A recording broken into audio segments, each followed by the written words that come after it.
The call that ruined my life came early Tuesday morning as I was pouring the last of my almond milk into my cereal. Before that call, I had a family. I answered. It was the hospital.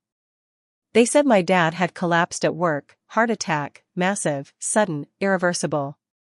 You know, all the nice medical words they wrap death in like cheap tissue paper. Dad was gone. 1 minute he was probably griping about gas prices, and the next minute he was dead on the concrete behind the mechanic's shop. He hated goodbyes. If you're wondering who I am. My name's Emma. No middle name. Dad said he couldn't afford one. I am 32. Mom died when I was 20, cancer that hollowed her out faster than anyone could explain. After that, it was just me, Dad, and Mark, my older brother who could do no wrong, even when he did. Family's a funny thing. It'll love you, betray you, and bury you, all with the same smile.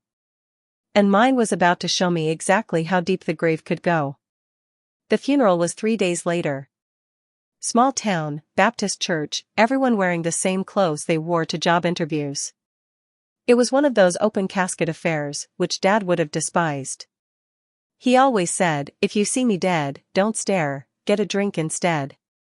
Instead, they propped him up in his nicest flannel and let people line up like they were meeting Santa. I stood awkwardly by the coffee table, holding a paper plate of tiny sandwiches, pretending I belonged there. Hey, you hanging in there? It was my brother, Mark, sliding up beside me. He smelled like expensive aftershave and something faker underneath, fake concern, maybe. We did the stiff hug thing. I didn't trust him enough for a real one. Mark was 6 years older, taller, and somehow always the one people listened to. Especially when he was lying. His wife, Stephanie, floated behind him like an evil little balloon, fake sobbing into a monogram tissue. Just so hard, she said to no one in particular. For all of us. Sure, Steph. Real hard, cashing in. She stared at me. I'd overheard them, not 5 minutes earlier, tucked away near the church office. Whispering about the accounts and making sure it's locked down before she asks questions. Before I asked questions. Like I'd just drift along, grieving and broke, while they divvied up Dad's life like it was a clearance sale. That night, after everyone fake prayed and fake cried their way through the service, I stayed behind to help clean up. But I didn't drive home. Instead, I went back to Dad's house, the little ranch on Maple Street he never left, the place that still smelled like motor oil and Old Spice. The front porch light was still out, like always.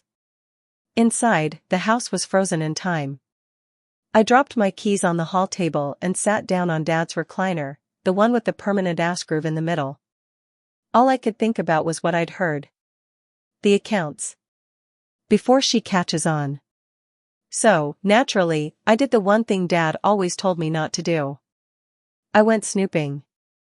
It started small, checking drawers, flipping through the battered leather folder where Dad kept his birth certificate and car title. But tucked between some old utility bills, I found it. A bank statement. From a bank I'd never heard of, not the regular town one where Dad used to cash his paycheck every Friday. The balance is $212,000. I blinked, rubbed my eyes like it was going to change. $212,000. Sitting there. Hidden. Not even including the house, the insurance, or his regular savings. For a man who swore up and down he didn't have 2 nickels to rub together, Dad sure had a hell of a rainy day fund. And Mark and Stephanie? They knew. At 2 a.m., I was still sitting there, every drawer pulled out, every scrap of paper spread around me like forensic evidence. My phone buzzed. A text from Mark. Hope you're holding up okay. Remember Dad loved you. Translation, stay out of it. Don't ask questions. Let us take what we think we deserve.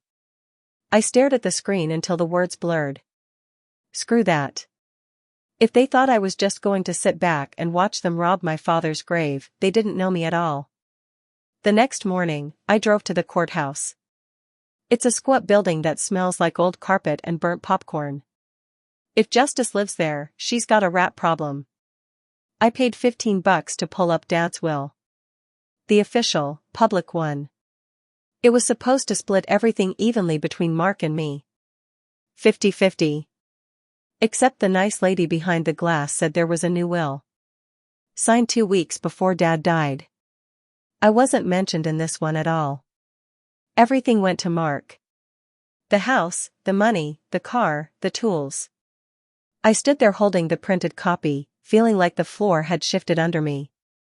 Must have been your daddy's wishes, the clerk said with a shrug, already moving on to the next person. As if love and betrayal fit neatly onto 2 pages of legalese. Driving back to Dad's house felt like trying to breathe underwater. Inside, I tore through the place like a tornado. Every file cabinet, every drawer, every battered cardboard box he'd tucked under the bed. There had to be something. Some clue. I found it in the attic, stuffed inside an old gym bag behind the Christmas decorations. Bank statements, insurance papers. And a draft of a will. A version dated 3 months ago, the one that split everything between Mark and me equally. Before Mark and Stephanie got involved. Before Dad got convinced to sign something else.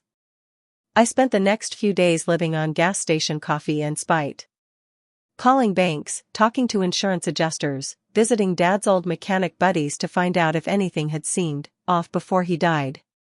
Somewhere along the way, a pattern started to emerge. Small withdrawals from Dad's accounts, bigger ones over the last year. Weird charges. And then, the final weirdness, a payment to a lawyer 2 weeks before he died.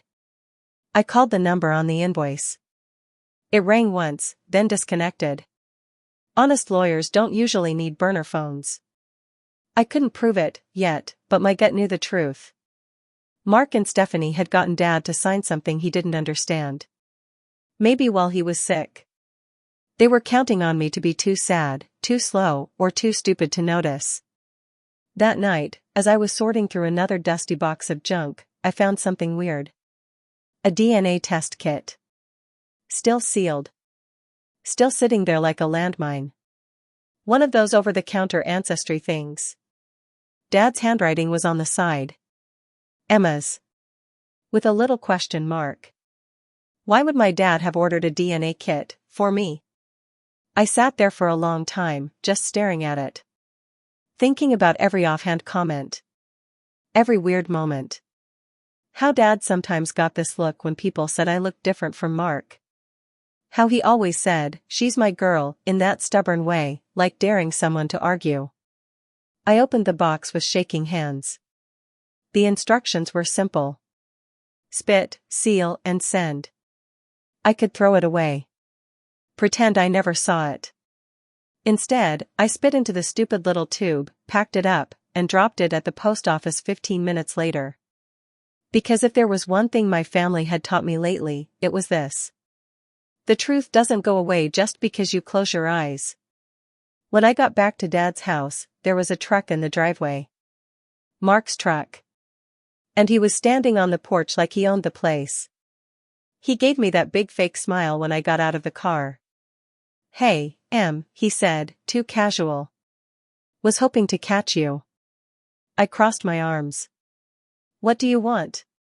He sighed like I was being difficult. "Just wanted to say, we should stick together through all this. You know? Family's all we got. The same family trying to erase me like a bad typo." I just looked at him. At the way he couldn't quite meet my eyes. Mark was hiding something. And whatever it wasn't small. "You'll be fine," I said finally. "And you?" "Better pray you will be too." First thing I did was copy every shred of paperwork I'd found, the bank statements, the old draft of Dad's will, the weird lawyer invoice, and stuff them in a manila folder so fat it barely closed. Then I drove to the one person in this town who might still believe me. Rachel McIntyre. Once upon a time, Rachel and I had been friends. Then she got married, popped out 2 kids, and stopped answering texts that didn't involve multi-level marketing scams. But before all that, she'd wanted to be a journalist.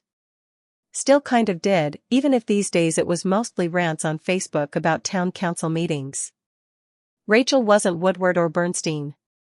But she had one thing I needed, a Facebook page with 5,000 nosy followers. I showed up on her porch uninvited. She opened the door wearing yoga pants, holding a Diet Coke. "Emma," she said.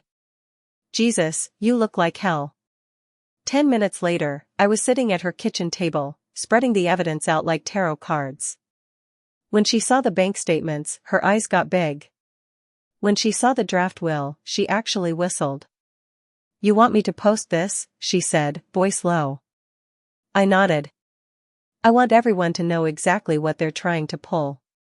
Rachel hesitated for maybe 3 seconds. Then she grabbed her phone and started snapping pictures. God bless her terrible judgment. By the next morning, it was everywhere. The Emma versus Mark inheritance war, trending on every local gossip page, next door thread, and church prayer chain. Screenshots of the old will.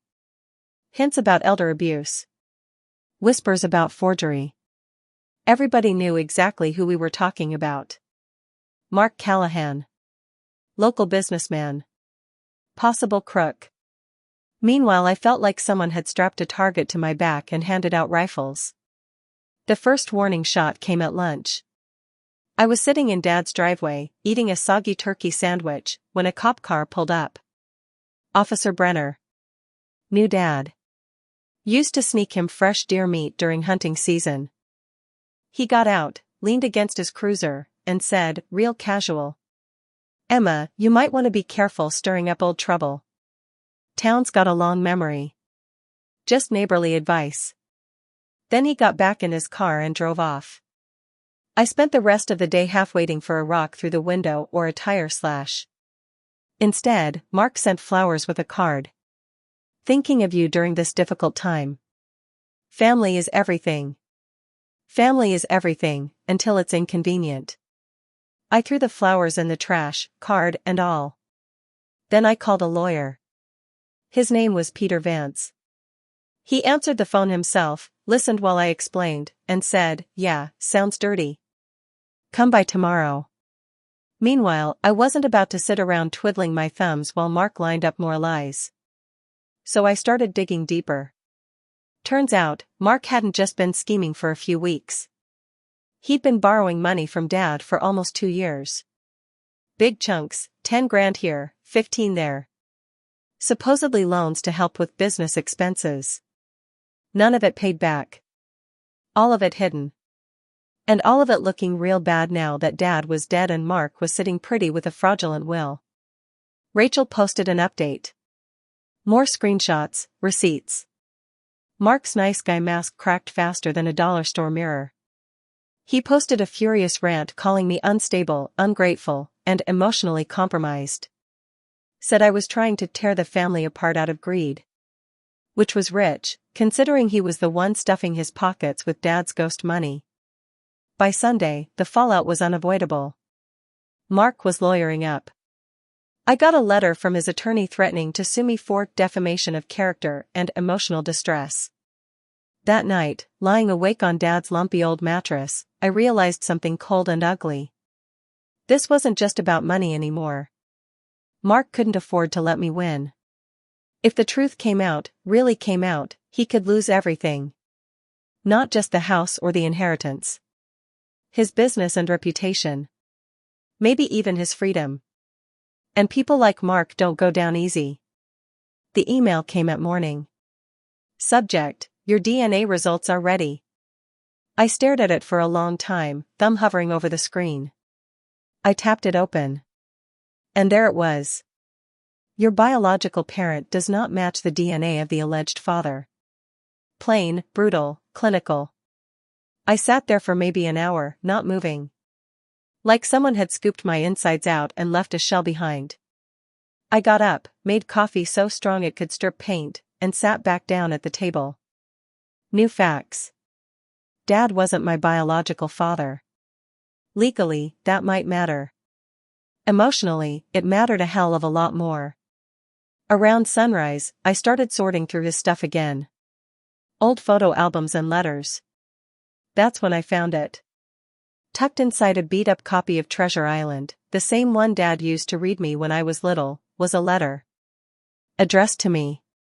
Just my name in Dad's crooked scrawl. Hands shaking, I unfolded it. Emma. There's something you might find out one day. I don't know if I'll ever have the guts to tell you in person. You aren't mine by blood. Your mom made a mistake, but I chose you.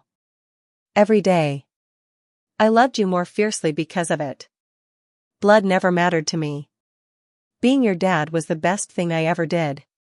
If you're reading this, just know, you're mine where it counts. Always were. Always will be. Love, Dad.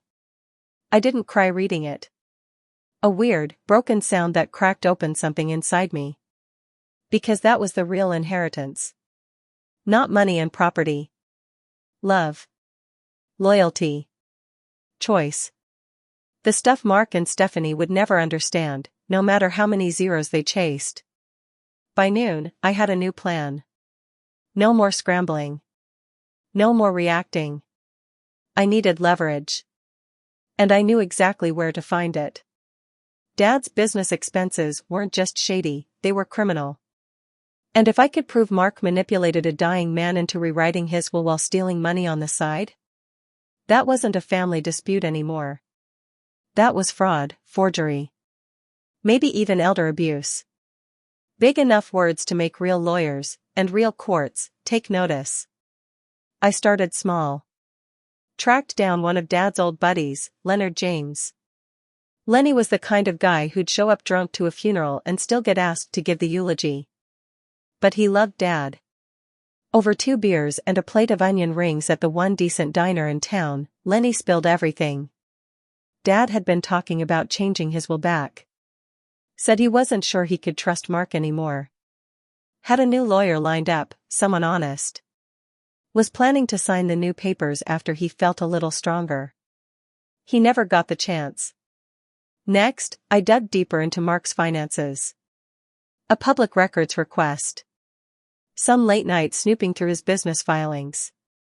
And a little luck. Turned out, Mark had borrowed against Dad's house before the estate even cleared probate. Which was illegal as hell. Stephanie's cousin, the lawyer who filed Dad's last will, wasn't actually licensed in this state. Technically, the new will might not be valid at all. I took everything, the statements, the emails, the witnesses, the DNA results, and packed it into a shiny little flash drive. Then I made 6 copies. Because if I've learned anything from late-night crime shows, it's that the first thing that disappears is always the evidence. I wasn't just fighting for a house or a bank account anymore. I was fighting for the right to exist. Dad had chosen me. And now, I was choosing him right back. I didn't warn Mark. I just filed a formal complaint with the county court. Fraud, forgery, estate manipulation. I filed it on a Friday afternoon. Just late enough that he couldn't scramble fast enough to stop it. Then I went home, popped a frozen pizza in the oven, and waited for the world to catch fire. Because one way or another, it was coming. Mark found out about the complaint faster than I expected. Small towns have no secrets and even fewer lawyers.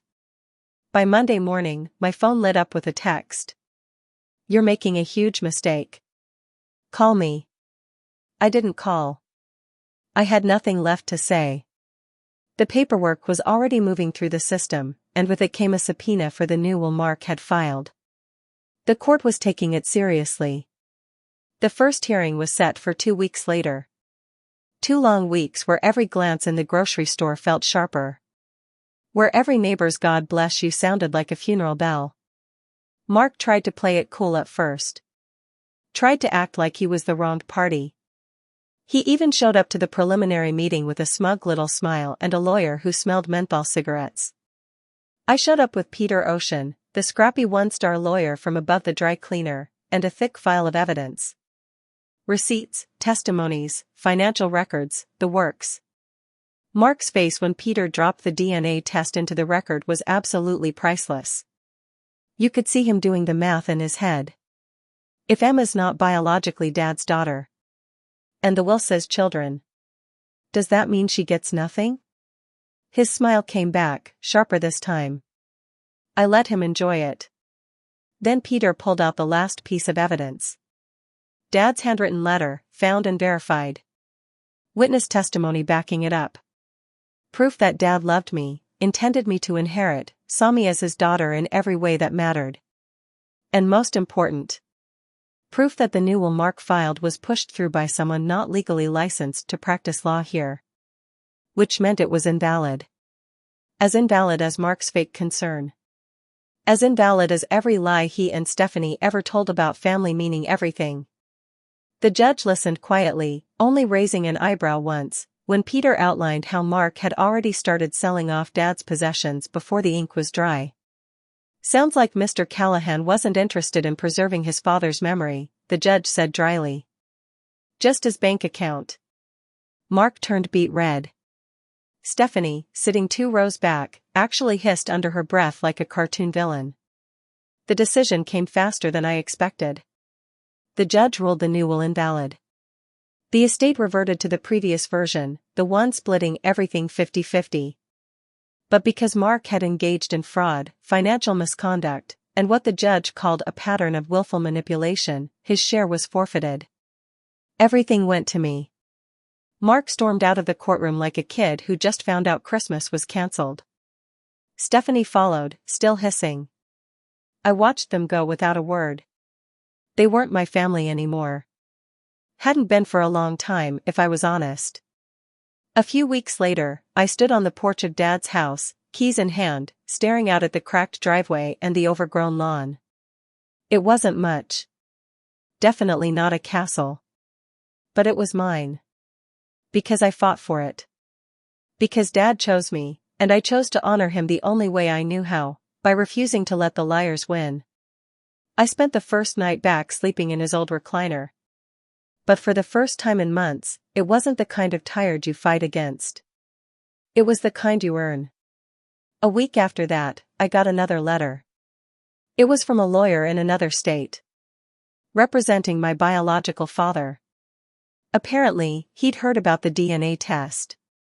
He wanted to meet, to build a relationship, to reconnect. He even included a photo. Smiling, clean-cut, a little desperate around the eyes. For a second, I actually considered it. Curiosity's a hell of a drug. But then I thought about Dad, my real dad, sitting in this chair, drinking burnt coffee, fixing broken engines, reading Treasure Island for the 100th time just because I asked. I crumpled the letter and tossed it straight into the trash. I already had a father.